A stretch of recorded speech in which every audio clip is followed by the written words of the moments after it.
Chandigarh mayor चुनाव का विवाद पहुंचा हाईकोर्ट। 21 दिन में हाईकोर्ट ने प्रशासन से मांगा जवाब। नमस्कार, मैं हूं मनोज कुमार। चंडीगढ़ में 30 जनवरी को हुए मेयर चुनाव में बड़ी धांधली के आरोप सामने आए हैं। 16 वोट के साथ भाजपा के मनोज सोनकर जीत गए थे। वहीं आम आदमी पार्टी और कांग्रेस गठबंधन के 20 में से 8 वोट अमान्य घोषित कर दिए गए थे।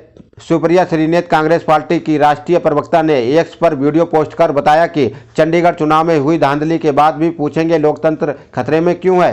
बीजेपी सत्ता के लिए कुछ भी कर सकती है। हमारे 8 वोट को अवैध घोषित कर बीजेपी को जिताया गया। पहले आप इस वीडियो को देखिए। चंडीगढ़ के मेयर का चुनाव इस बात का प्रमाण और सबूत है कि भारतीय जनता पार्टी सत्ता काबिज करने के लिए कुछ भी करने को तैयार है, और फिर वो दिन दहाड़े चुनाव में धांधली ही क्यों ना हो। चंडीगढ़ मेयर के चुनाव को थोड़ा समझना जरूरी है। आम आदमी पार्टी और कांग्रेस ये चुनाव मिलकर लड़ रही थी। हमारे साझा उम्मीदवार कुलदीप सिंह थे, भारतीय जनता पार्टी के उम्मीदवार मनोज सोनकर थे। चंडीगढ़ नगर निगम में 36 वोट है मेयर चुनने के लिए। 14 नगर निगम के सदस्य भाजपा के थे, एक उनकी मेयर किरण खेर, एक शिरोमणि अकाली दल का वोट, 13 आम आदमी पार्टी के वोट और 7 वोट कांग्रेस के थे। 9 मनोनीत सदस्य होते हैं जिनका वोटिंग नहीं होती है। यह चुनाव 18 जनवरी को होना था। पीठासीन अधिकारी अनिल मसीह, जिनके भाजपा से अत्यंत प्रगाढ़ संबंध है, जो मनोनीत सदस्य हैं, जिनकी भाजपा में खूब आवभगत होती है, उनके तमाम वीडियो और फोटो वायरल हैं जहां पर भाजपाई उनका स्वागत करते हैं, वो पीठासीन अधिकारी थे। 18 जनवरी को वो यकाएक बीमार पड़ के अस्पताल में एडमिट हो जाते हैं। चुनाव टल जाता है। हम पंजाब हरियाणा हाईकोर्ट गए। पंजाब हरियाणा हाईकोर्ट ने यूनियन टेरिटरी के प्रशासन को निर्देशित किया कि चुनाव 6 फरवरी को नहीं 30 जनवरी को होगा। चुनाव हुआ।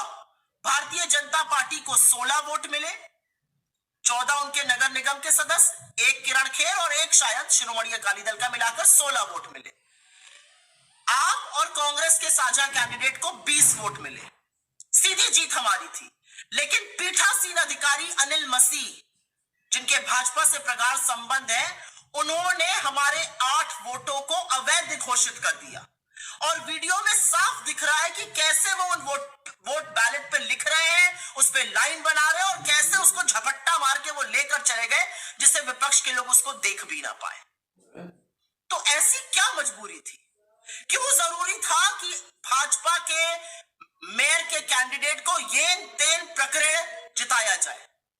क्या आज न्यायपालिका चुप रहेंगी? और कहां है वो मीडिया की मंडली जो लोकतंत्र खतरे में है पर नाक मुंह भू सिकोड़ते हैं और कहते हैं ऐसा आप लोग क्यों कहते हैं? वो क्यों आंखें तरेरते हैं?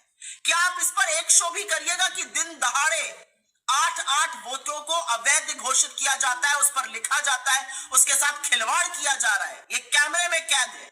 क्या आप इस पर एक भी शो करने को तैयार है? और मैं आशा करती हूं कि इस देश की न्यायपालिका सुप्त नहीं रहेगी, इस पर एक्शन लेगी। क्योंकि असलियत यह है कि अगर यह होने दिया गया तो इस देश का लोकतंत्र खत्म हो चुका है। इस देश में चुनावों का कोई मतलब नहीं है।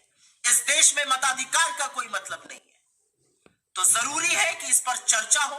जरूरी है न्यायपालिका इसको स्वतः संज्ञान में लेकर इस पर तुरंत एक्शन करे। क्योंकि इस तरह से लोकतंत्र का दिन दहाड़े दमन करना एक पीठासीन अधिकारी, एक भाजपा के एजेंट के द्वारा असहनीय है, निंदनीय है, बर्दाश्त नहीं है।